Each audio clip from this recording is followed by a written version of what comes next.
Aha twongeye kugaruka rero kuri kamera yacu tuvuga ku bijyanye na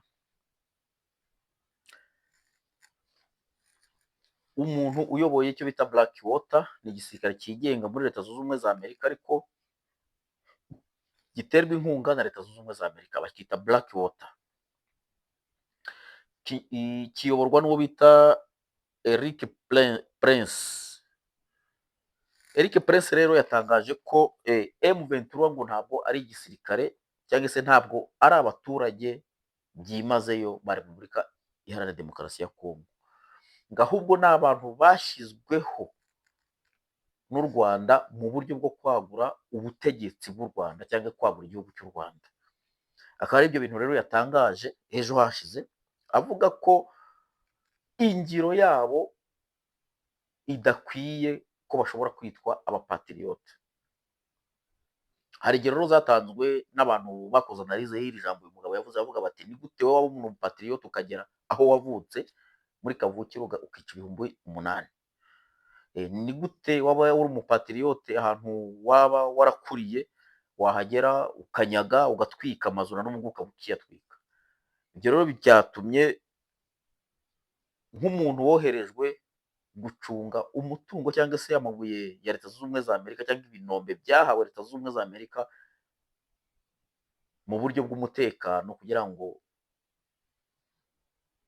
ubucuruzi n'ubucukuzi bigerweho, atangaza rino jambo avuga ko M23 mu by'ukuri atari abantu kavukire b'igihugu cya Repubulika ya Demokarasi ya Kongo. Ati ni abantu bashyizweho kugira ngo bimure imbago, mu yandi magambo, z'igihugu gituranye cy'u Rwanda bitewe n'ibikorwa byabo bagaragaramo. Akaba mpamvu yavuze ati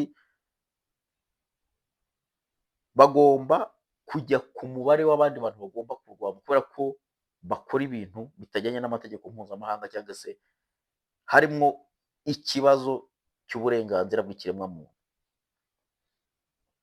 Aha ngaha rero tugiye kuwo bita William Ruto watangaje ko cyangwa se warashe kuri Repubulika ya Demokarasi ya Kongo akoresheje umwe mu bayobozi batowe mu gihugu cya Kenya bagomba guhagararira igihugu cya Kenya muri East Africa Community, ariko bakagira icyicaro mu mujyi wa Goma, ikaba ariyo kapitale ya Nord Kivu nk'uko mubizi. Aha ngaha rero biravugwa ngo William Ruto yateye bombe kuri Repubulika ya Demokarasi ya Kongo. Yatangaje ko konseye mukuru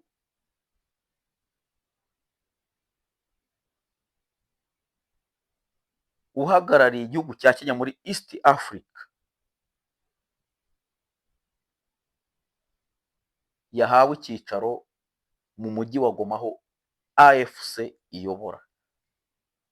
Aha ngaha rero turahatinda gatoya, bisobanuye iki? Twigeze twumva ko umurwi bita AFC ari umurwi witwaje intwaro kandi utemewe n'amategeko. Batubwira ko AFC na M23 bikorana kandi ari abantu bateye igihugu cy'abandi nk'abateroriste, buri ko bafatwa cyangwa nk'imitwe yitwaje intwaro negatifu itemewe. Noneho uwo bita William Ruto nka perezida wa Kenya wemewe n'amategeko afashe konseye mukuru uhagarariye igihugu cya Kenya muri East Africa Community, amuhaye icyicaro i Goma ahayoborwa cyangwa ahafashwe bugwate n'iyo mitwe itemewe. Aha bishatse kuvuga ko rero nk'abantu nk'abaturage nk'uko tubibona, uwashinze icyo bita AFC nk'uko yabivuze perezida Ruto wa Kenya ni perezida Ruto. Bishatse kuvuga ko Nanga niwe perezida wa Goma cyangwa wa Est du Congo nk'uko barimo babivuga ko uwo muntu yagiye guhagararira igihugu cya Kenya muri Repubulika Iharanira Demokarasi ya Kongo muri Kivu muri leta ya Kivu y'Amajyaruguru ihagarariwe na AFC. Ubwo murumva AFC ni umutwe wa politiki washingiwe muri Kenya ufite igisirikare bita M23. Njye numva ari uko nabibona. Noneho aha ngaha nkareba nkibaza nkavuga nti igihugu cya Kenya nta ambasade gifite i Kinshasa? Niba tuzi ko Kinshasa irwana na AFC M23, bakavuga ko ifashwa, iyo mirwi ibiri ifashwa n'igihugu cy'u Rwanda, ni gute perezida wa Repubulika Iharanira Demokarasi ya Kongo Felix Tshisekedi ataba azi iyi diri yuko perezida wa Kenya ashobora kuzana umuntu uhagararira igihugu cya Kenya agakorana n'imitwe yitwaje intwaro, guverinoma ya Kongo itazi ibyo bintu? Twavuga ko se guverinoma ya Kongo yagize ingufu nkeya zo gukuraho iyo guverinoma, igihugu kikaba cyarakaswemo kabiri? Ibyo ni ibintu abantu bibaza nk'abaturage, kandi nawe ari nk'igihugu cyawe uko bikozwe uko ushobora kubyibaza kabiri. Twakwibaza ko se mu masezerano Kenya ifitanye na Repubulika ya Demokarasi ya Kongo harimo ko Kenya ari igomba gukorana na AFC ifite umutwe wa M23 witwaje intwaro? Njye nuko mbibonye. Aha ngaha rero bishatse kuvuga ko ni igihugu cyubatse mu kindi, cyangwa se Kongo yamaze gukatwa, abantu ntimwabimenya. Uti kubera iki? Ni gute igihugu nka Kenya cyaba gifite indege zigwa i Kinshasa, gifite ambasade i Kinshasa, gifite abadiplomate i Kinshasa, perezida akifataga akanoma umuntu uza guhagararira nanga nka perezida wa AFC? Bishatse kuvuga ko niba uwo muntu atarajuwe wa nanga, ni perezida wa AFC mu gihugu cya Kongo. Ubwo urumva dushobora kubara ko nanga na Kenya bafite leta ya Kivu y'Amajyaruguru ihagarariwe na AFC, cyangwa se y'umugambi wa AFC. Tshisekedi nawe ari hariya ngo ari mu masezerano, izo leta zunze ubumwe za Amerika nta reaction zari zakora. Aha rero harimo kubeshyana. Ikibazo rero kiri aha ngaha, abaturage baribaza bakavuga bati nibatubwire niba baragurishije tubimenye, cyangwa batubwire niba abaturage batakidukeneye ba Kivu, tumenye umuntu tujya kwiyomekaho. Aha rero nkaba ngira ngo mbwire abakongomani mwumva ururimi rw'Ikinyarwanda cyangwa ururimi rw'Igifaransa.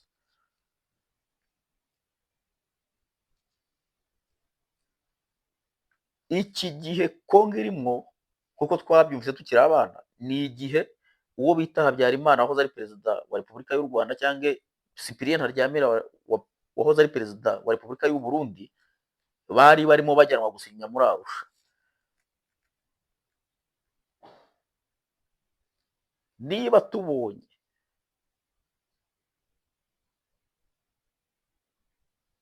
Kongo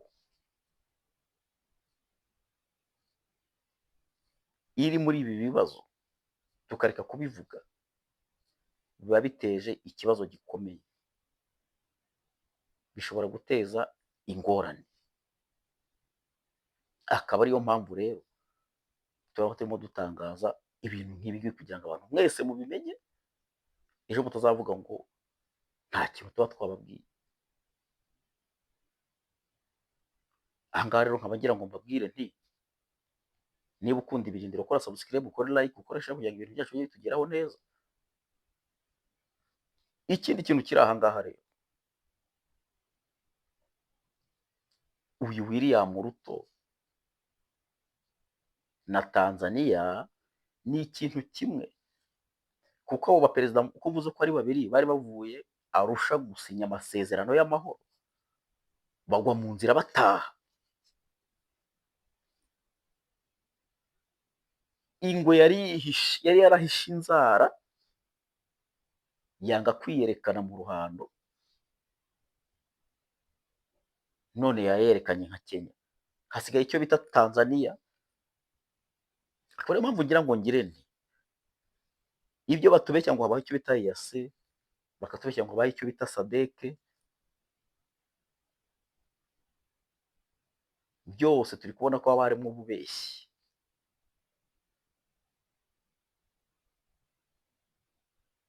Bitewe n'uko harimo ikibazo giteye gite? Mbese niba tuzi ko Repubulika Iharanira Demokarasi ya Kongo yigenga, igihugu cya Kenya kikaba cyigenga, ni gute mushobora kutubwira ko perezida ashobora kunoma umuntu amukuye mu gihugu cye akajya gukorana n'abaroberi bateye icyo gihugu cyigenga kandi ntibemewe, abo bantu tuzi ko batemewe, amahanga agakomeza akarebera? Ibi rero bishatse kugaragara ko za mine 600 na byangombwa 600 reyagisiyo zabyo ni iyi ngiyi, bavuga ko na Kenya yari ifitemo imigabane, bavuga ngo abaperezida bari bafite mine 200, hari abandi bari bahetse inyuma, akaba aribwo burakari. Hari abaperezida bari bafite mine 600, hari abandi bari bahetse inyuma, bakaba aribwo burakari. Ibyo gutera Kongo byimazeyo bikaba byananiranye, bitewe n'uko bazi ko Leta Zunze Ubumwe za Amerika yamaze gutanga miliyari 500 zigomba gutangira gukora exploitation y'amabuye yose ya Kongo.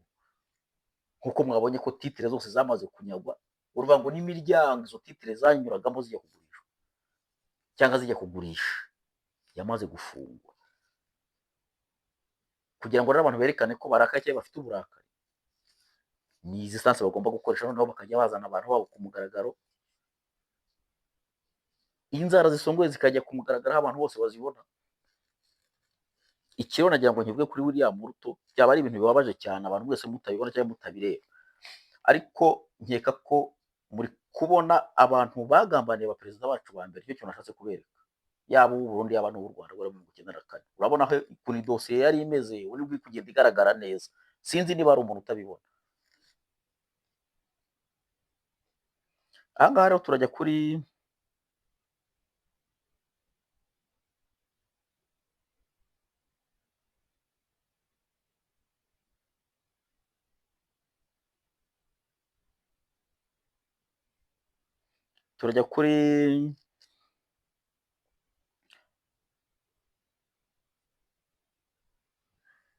iki cyemezo rero bavuga ko cyafashwe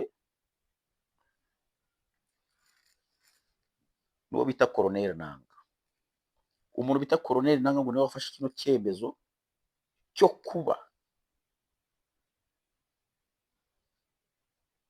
yakoresha inama binyujije kuri Kabila. Rero bundi nababwiye ko Kabila yavuye hano muri Repubulika ya Demokarasi ya Kongo akajya muri Brazzaville bakamuhakanira, bakamwangira ko agomba kuhakorera inama, akajya Namibia bakamuhakanira, akajya Senegal bakamuhakanira, akagaruka muri Kenya. Bakaba bajishije bavuga ko inama yagiye kuyikorera mu nyanja, ariko ni ukubeshya. Inama barimo bakora yari iyi ngiyi yo kujya kwitabaza Ruto, bamubwira bati nawe dutabare, dore twarakoranye none bigeze aharindimuka. Akaba ariko kohereza uriya mureperezanta kugira ngo amafaranga azajya ava muri Kenya azajya abona uyatangira raporo, intwaro zaza ziva muri Kenya zijye zibona uzitangira raporo. Repubulika Iharanira Demokarasi ya Kongo, kuki mutabona ko abantu mwinjiye mu ntambara? Muracyategereje iki? Ko muzi ko Kenya ari umwariyo wa Amerika. Aha nta kujijisha kurimo.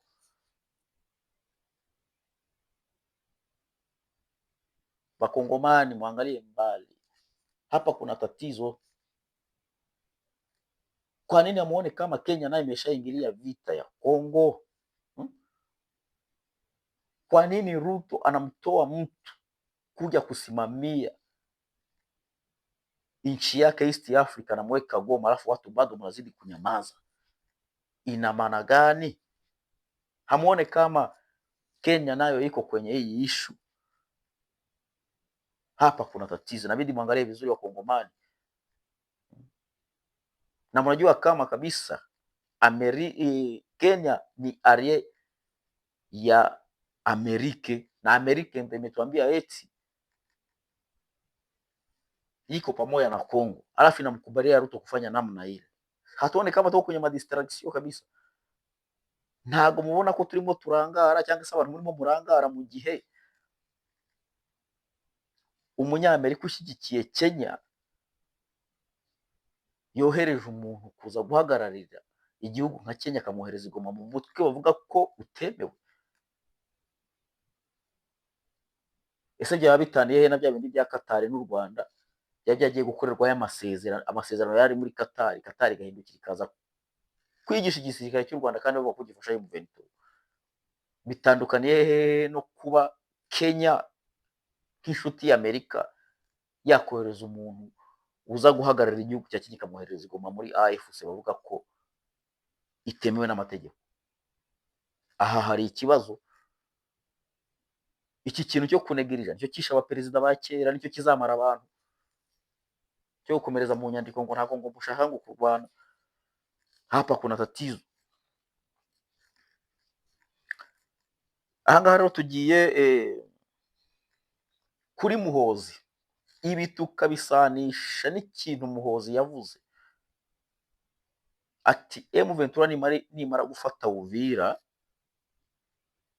imaze gufata Uvira nawe azahita azamuka agiye gufata Gisangani. Bivuga ko bari abantu bose barimo bakorerwa masakere hariya, nta kuntu Bugande butabizi. Iriya mitwe ya ADF iri kugenda ikorera abantu masakere hari kugenda irangiza abantu, niyo bita Thomas Rubanga. Thomas Rubanga ahabwa ingufu n'igihugu cy'Ubugande.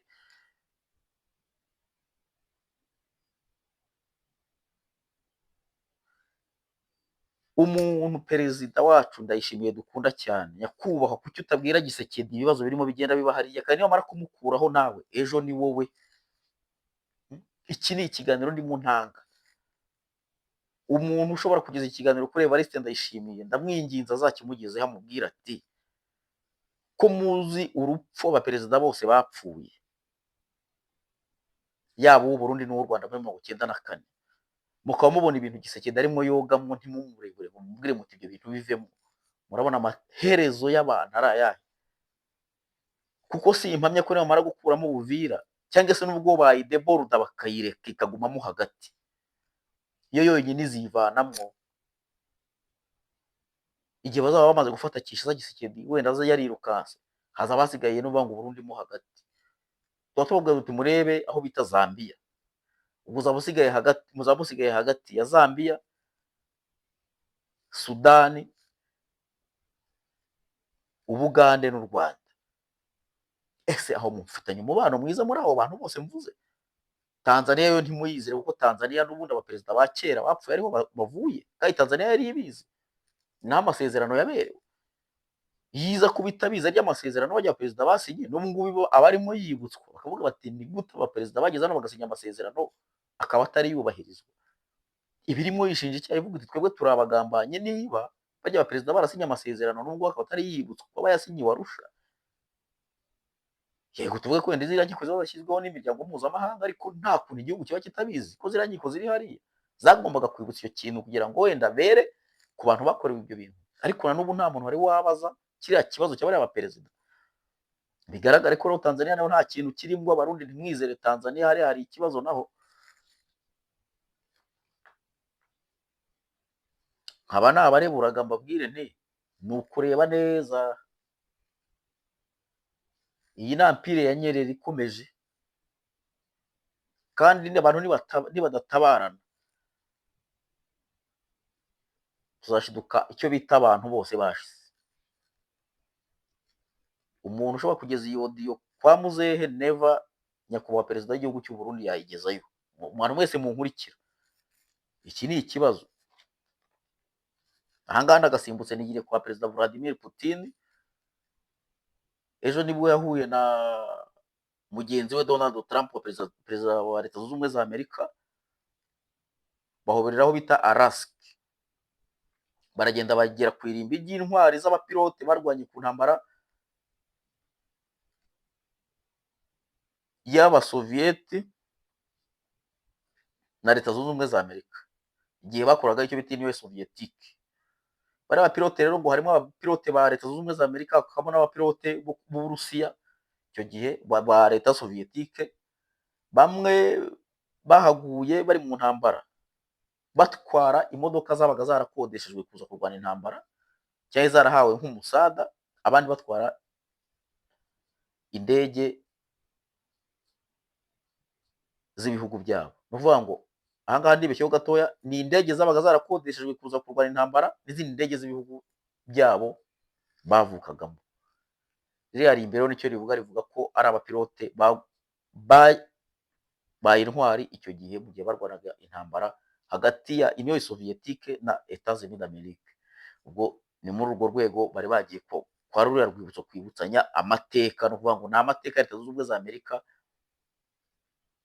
na Union Soviétique ubu ngubu ariyo yitwa Uburusiya, bari bagiye kwibutsanya. Ariko no mu biganiro hagati ya Leta Zunze Ubumwe za Amerika n'Uburusiya baganiraga kuri Ukraine.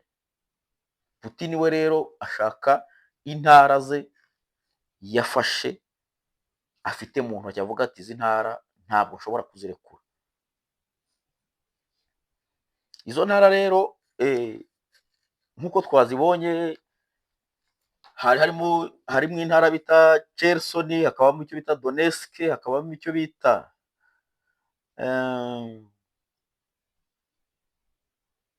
n'intara zigeze muri eshanu, andi mazina hari aho nayanditse ariko agapapuro ndi ntari kukabona, ariko n'intara zigeze muri eshanu Putin we yashakaga. Hakaba n'intara ya gatandatu bita Crimea yegera umurwa mukuru wa Kiev, nayo bagabanyemo 2-2.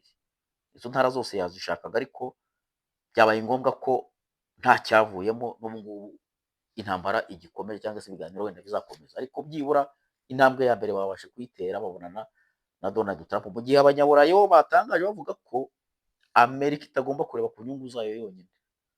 Bishatse kuvuga ko n'abanyaburayi ngo bari barashoye muri iriya ntambara, ariko Donald Trump we agashaka iriya ntambara ishobora kurangira, Ukraine igasaturwamo 2, Putin akajyana aho hantu ashaka, kandi hasigaye Zelensky akahayobora. Ubwo rero bigaragara ko imigabane uko ari 3, Leta Zunze Ubumwe za Amerika, Uburayi na Aziya, bashaka kugabana kiriya gihugu nka Ukraine. Zelensky ubwo urumva ni barumani. Barumani ubwo ni umuntu ukora muri bare, arimo araseriva ababosi ibyabo. Aha rero reka tubashyire umuhati dutegereze ibi biganiro, ariko Putin batamuhaye hari ahantu nta kintu kizavamo. Aha ngaha rero nkaba ndangije iki kiganiro, akaba yari umuhungu wanyu Ibirindiro. Ndabategurira ikindi kiganiro mu kanya ubwo tugiye kugitangira. Ciao ciao, naho mu kanya.